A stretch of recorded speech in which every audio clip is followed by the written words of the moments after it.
মুসলিম পরিবারে জন্মগ্রহণ করে নামাজ পড়েন না কেন? নামাজ কি হুজুরদের উপর ফরজ? বলেন, আপনার বয়স কি 10 বছরের নিচে? তাহলে আপনি নামাজ পড়েন না কেন?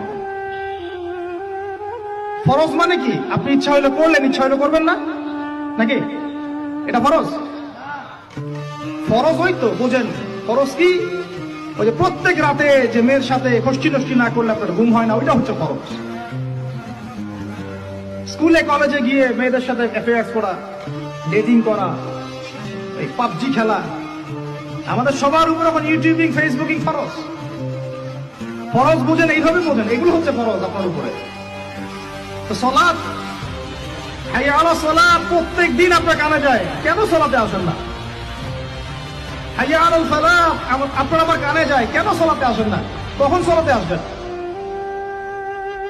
ছোট ভাইরা কখন সালাতে আসবেন? যখন আপনার বয়স হবে 50, ওই সময় এসে প্রথম কাতারের চেয়ার নিয়ে দৌড়াদৌড়ি করবেন। আমরা যখন মসজিদে যাই, প্রথম কাতারগুলোতে প্রথম 2টা কাতার থাকে বয়স্করা, বৃদ্ধরা, যুবকরা নাই।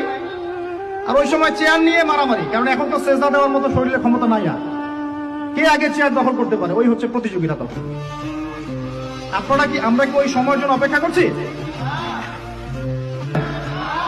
নামাজ পড়লে আপনি কি মানবতা বিরোধী অপরাধী হয়ে যাবেন?